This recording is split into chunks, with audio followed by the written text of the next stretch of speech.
I learned a lot this weekend, but if there was one thing I could take away is from last night when you talked about how, maybe the problem isn't with the text. Like we're saying, oh, there's a problem here, but we're bringing these expectations and imposing them. Mm-hmm. And so what is our responsibility then?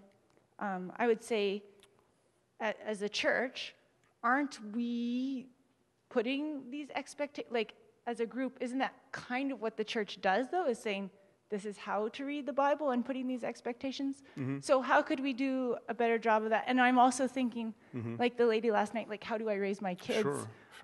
Should I raise them Jewish? And then maybe they'd have a better understanding, right? Like, let them be surprised, like teach them about Jesus when they're 10 and be like, oh, yeah. Yeah, right.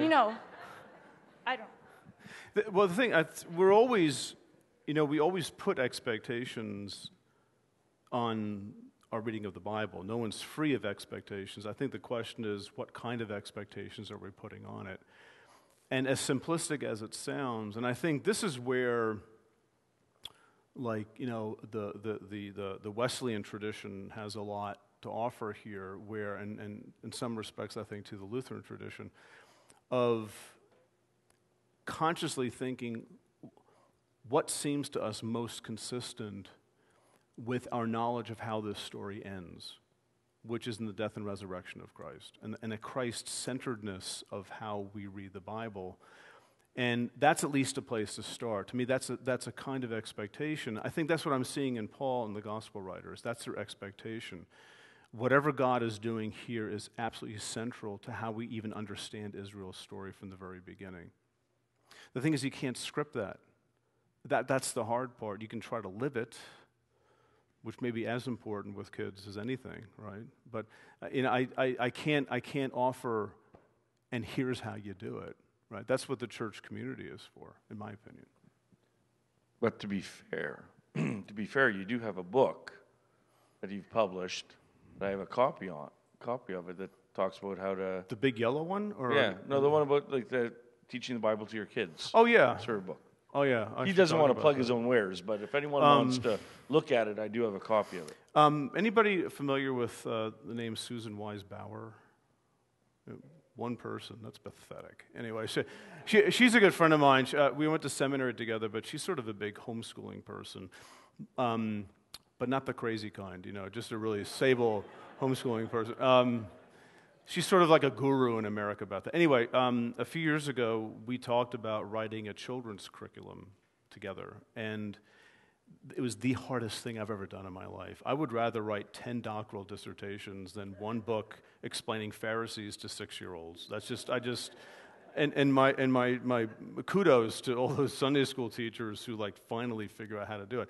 Anyway, so I wrote a couple of volumes of that and also a parent guide, which you might be interested in, I don't know. But the point is that when you raise children, starting with Jesus is not a bad way to start.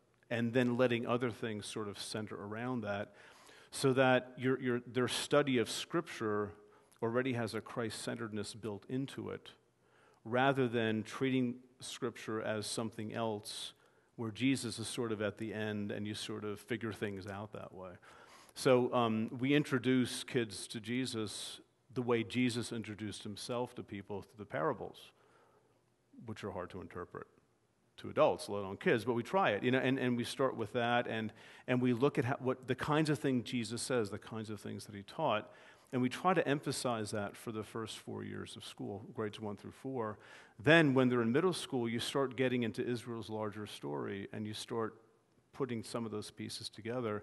And then in high school, ideally, you get into more difficult things like things they're going to need to know in high school and college about the interaction of the Bible and the ancient Near Eastern world, or the world of Judaism, and how that actually helps us understand some things, and why Genesis looks the way that it does, things like that. So that's the idea behind it, and it's. You might do this for an adult who becomes a believer. Yes, I think so, because the first book is the parent guide to the whole curriculum, and it's very short. It's like 90 pages, but it sort of lays out the theory, let's say, behind it. But it's very readable. It's a very accessible book, and the people that I've talked to already have adults have said that too, that with each lesson we have for kids, we start out with a parent lesson. We don't call it that because we don't want to insult the parents, but we're assuming you don't get it either. So here's what's going on here in big people language, and then we boil it down to kid language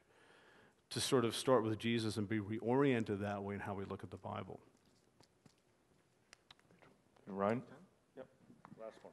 How do you respond to critics who say that your broader reading of the text or not harmonizing everything might be that slippery slope to this text not saying anything and losing its authority and making me nervous? I kind of like what you're saying, but you're making me nervous because what's going to hem me in? What's going to make me not go off the deep end?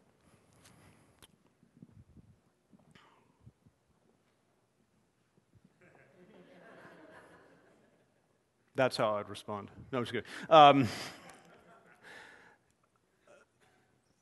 I think there's some things that can be harmonized. I mean, it isn't like some things just are different angles on the same thing.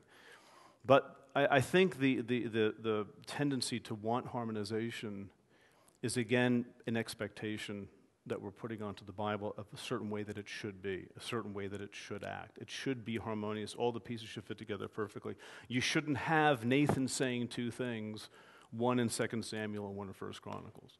That can't be. So depending on who it is and how much time I have and whether I know them or not, right, I'd say, well, the reason why I don't harmonize is because of things I find in the Bible. So let's turn here, and how do you make sense of this? And if they say something like, I don't know, but I know it has to harmonize, at that point, I don't keep pushing because they're not at the point where that's not a conversation that they're at this point willing to have. So I just drop it, And if they say, well, the way you're doing it harms the Bible, I just say, no, I'm not. I don't think I am. I mean, you can go on forever with these kinds of discussions, but see, the thing is, put it this way, to be sort of mean about it, I don't buy the premise to the question. I undermine the premise. I don't accept it. I will challenge I won't answer the question. I'll spend time undermining the premise for why you're even asking it. That's how I address it, but I'll be nice about it. Unless I really don't like the person, then I'm just going to go after them and, like the God of old, stamp them under my feet and things like that. On that note.